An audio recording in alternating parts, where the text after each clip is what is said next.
So Roger, I think I found exactly what you're looking for. A small yard with a quirky layout that's hard to water, and it's got a little bit of everything. It's got grass, it's got bushes, it's even got a planting bed. It sounds great, and I'm going to put you to work helping me install a basic underground irrigation system that any homeowner can install. I love the sounds of that. I mean, when I hear irrigation system, I think big, I think luxurious, but if you're telling me there's one that we can do that's not that expensive and a homeowner can do themselves, I'm all for it. It's not hard, Kevin, and when we're done, it'll make it easy for the homeowner to water his lawn properly. I'm in. I'll catch up with you later. Okay. Well, good morning. I'm Kevin O'Connor, and welcome back to Ask This Old House. We love to hear from you with questions on your house, so be sure to send us an email or send us a letter. Hey, good morning, Tommy. Good morning, Kevin. So I guess today's show is all about water, because Roger and I are going to be working on a sprinkler system. Right, and Richard's out showing a homeowner how he can save a lot of water in his bathroom. Well, thanks, Richard, for coming by today. Glad to be here. I'm going to bring you over to the bathroom now. All right. I just want to warn you, it's one interesting bathroom. Really? Yes. I'm a professional. I've seen it all. So Now don't take worry. a deep breath. Oh, yeah. The blues, they match beautifully. Huh? Thank you very much. You're the bathroom. Oh. This is a vintage bathroom. I'm going to guess mid-70s, somewhere there? Actually, it was 1980 the house was built. All right. My wife and I are now looking at doing different remodeling in the house, and now it's time that we're going to go ahead and look at remodeling this The bathroom. bathroom. I mean, Steve, I don't really have time to do a remodel today. Well, that's really not why I wrote you. Wrote you about this toilet over here, the water hog that it is.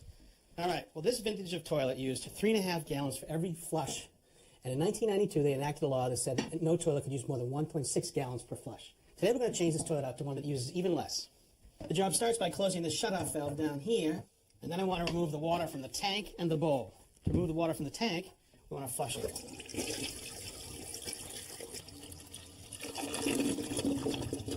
All right. Steve, why don't you come in here and just get the water out of the bowl using this turkey baster. I'll run to the truck and just grab the new toilet. Okay.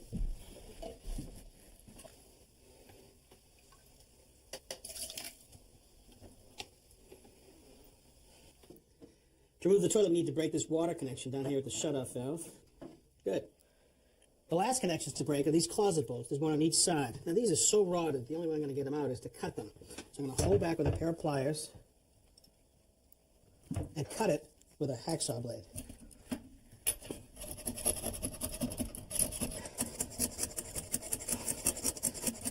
That's been rusted on for about 30 years. Let me see if I can snap it. Good. Now we do the other side. Okay.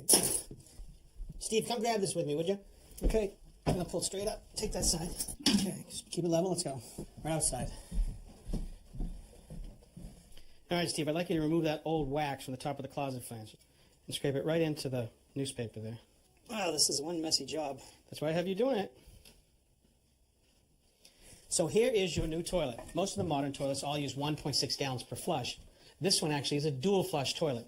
With this button, you hit it, it does a 0.9 gallons per flush. That would be for liquids. And this button you push, and that's 1.6 for solids. Now you'll also notice that there's a different look down here. It's a much cleaner look, and there's no exposed closet bolts right here. They're obscured underneath this skirt. So with this toilet, we're going to have a different mounting system. With the old wax seal gone and the old closet bolts removed, it's time to make our new connection.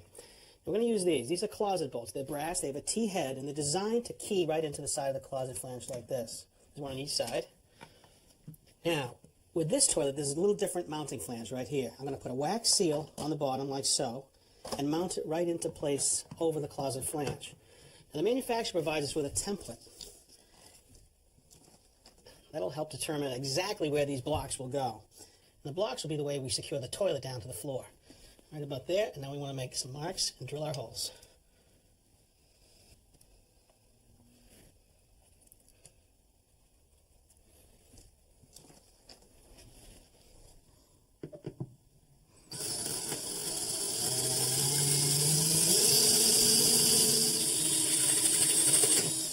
It's always important to use a sharp masonry bit when you work on tile.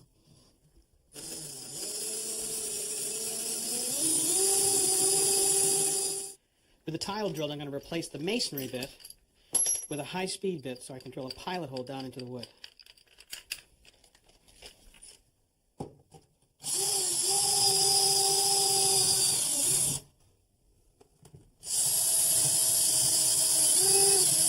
With our holes drilled, now it's time to install our mounting blocks.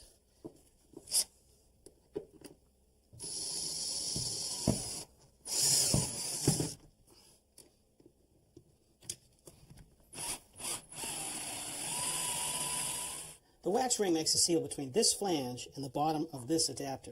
We set that in place. It's always good to have the wax seal up to room temperature so it'll compress when we tighten it down. And to tighten it down, we have a couple of washers and a couple of closet nuts.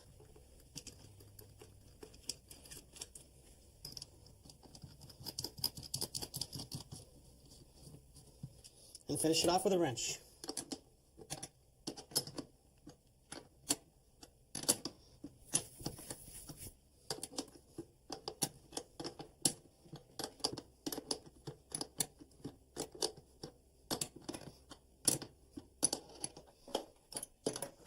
Okay, Steve, just give me a hand dropping the toilet into place here.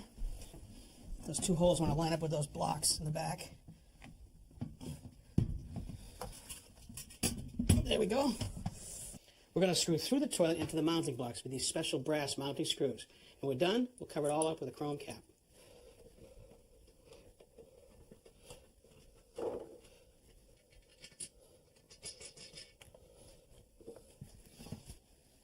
Now we need to make our connection between our tank and bowl. There's a water connection with a flexible supply. That'll go down through here.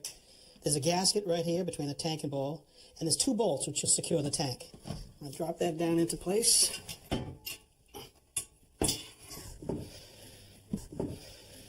Good. And make a couple of brass nuts which have a washer on this side to make a watertight seal. And that'll secure the tank right into place.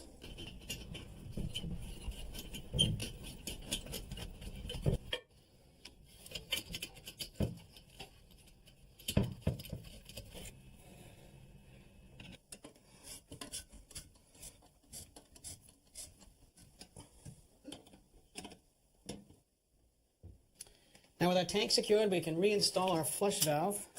Pretty handy being able to take it out of the way so I can make those connections. Connect the refill tube, and now we just make up our water connection. All right, we've got our water connection made. Now it's time to turn the water back on. I have the tank top here, Richard. Good, popped it right on there.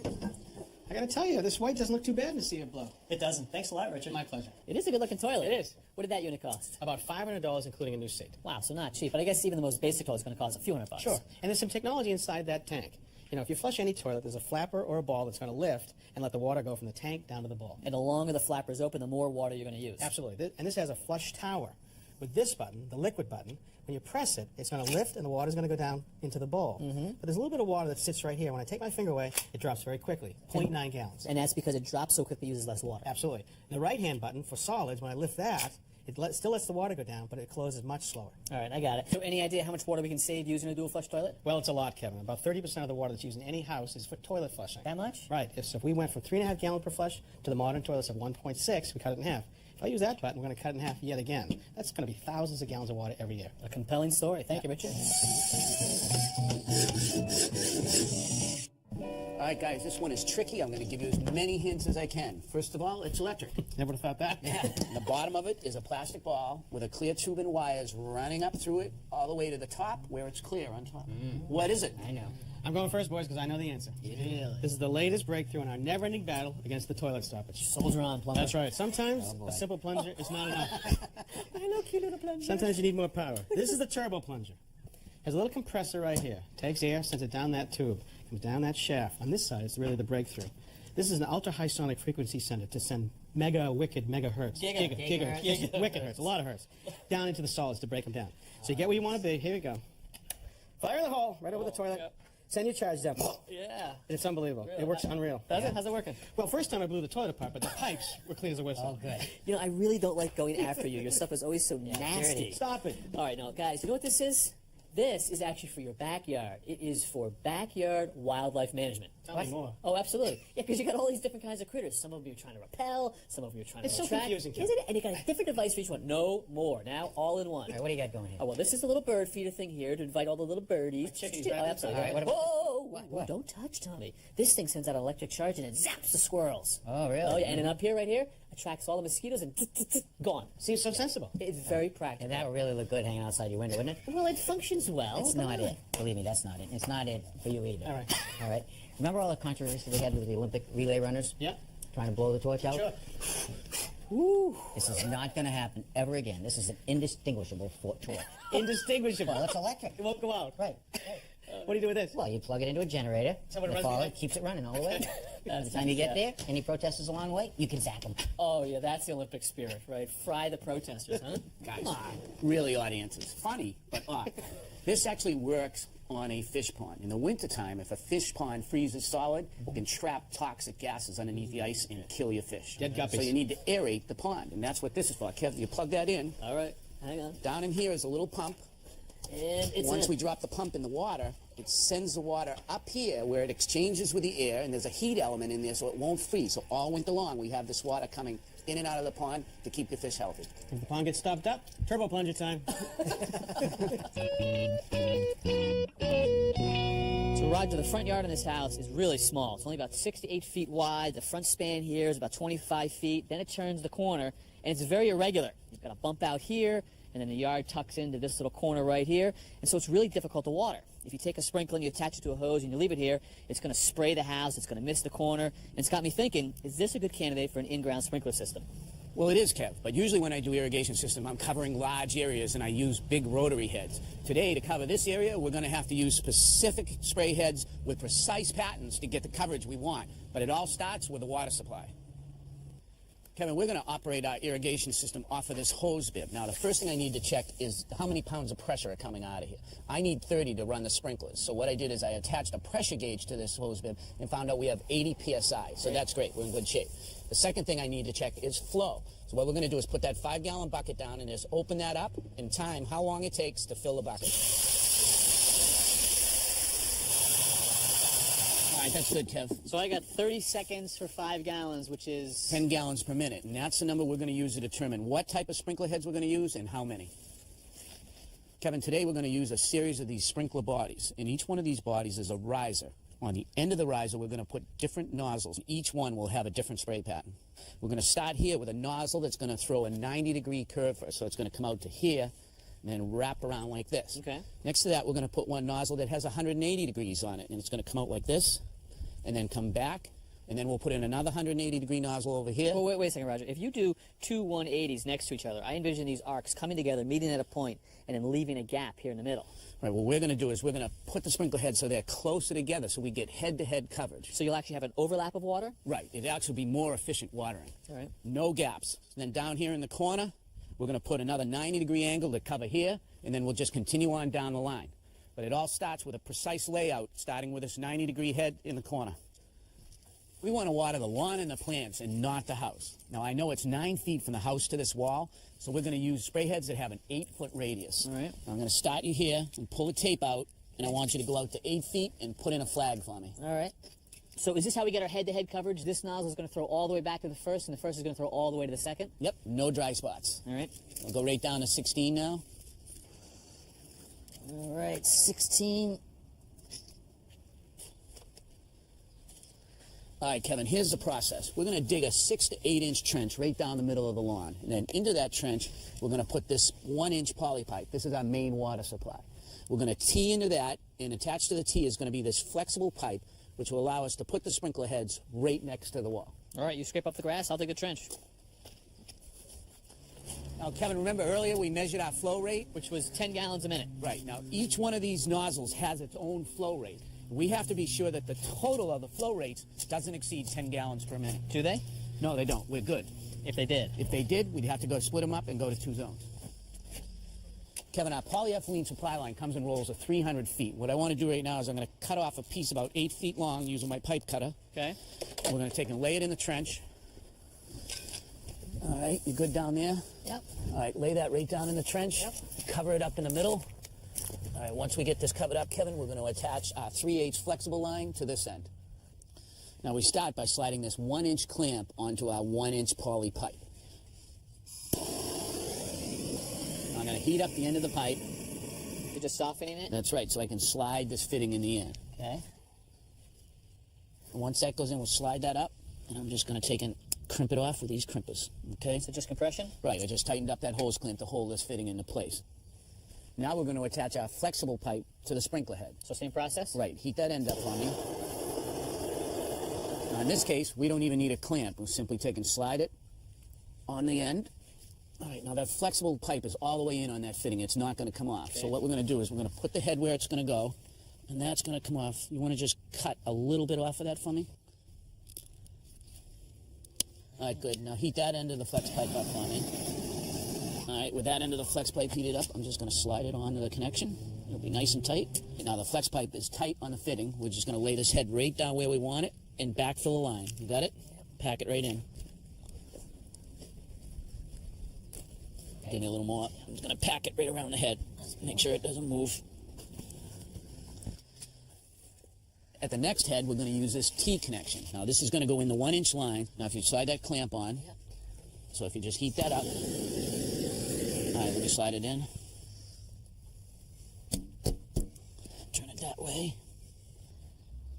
Now you take the crimps. We'll lock that down. All right, ready? Yeah.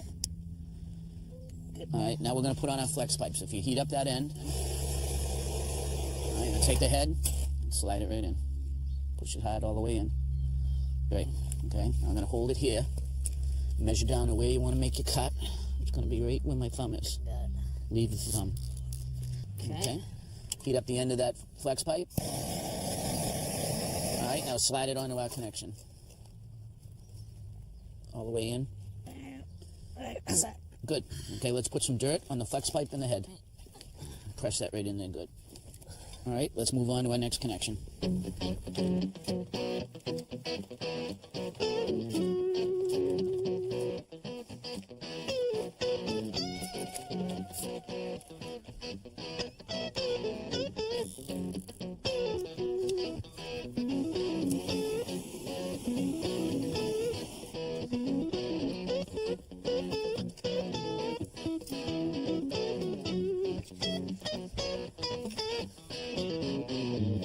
Kev, let me show you how these nozzles come to us.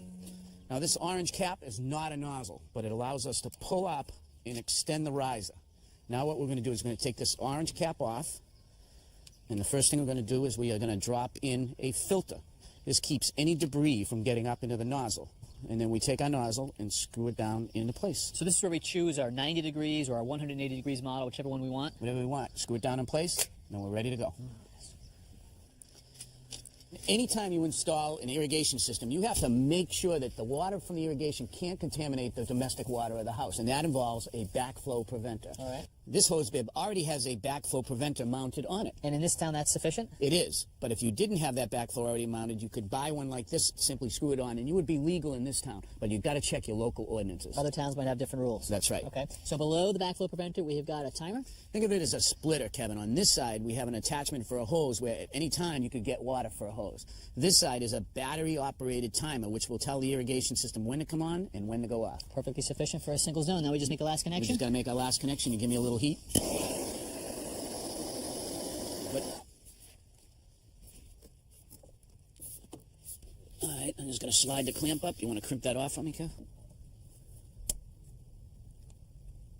All right, we're set to test the system. The great thing about having a timer is you can set it to water the lawn early in the morning, which is the best time to water.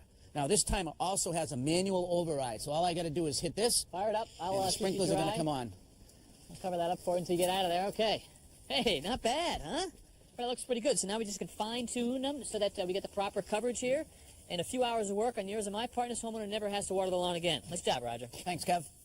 Whenever I heard in-ground sprinkler system, I used to think, what a luxury. But after doing that project on a yard that small, you realize any homeowner could do this, and it's not that hard. I mean, it's really just setting the heads and then connecting pipe to pipe.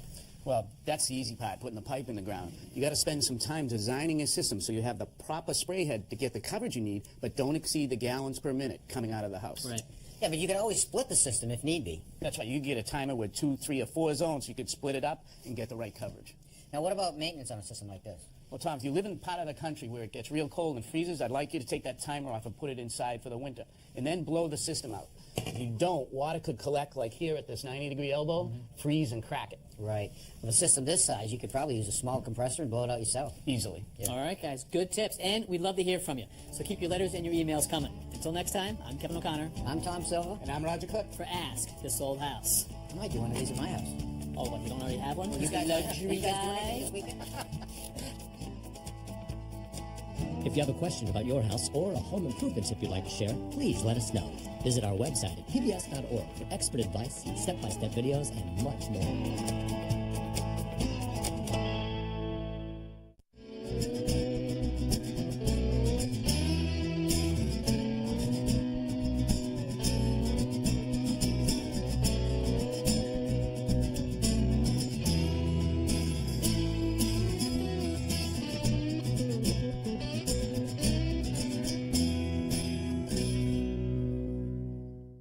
Next time on Ask This Old House, Richard helps a homeowner keep her cool. The key to it is this pneumatic damper.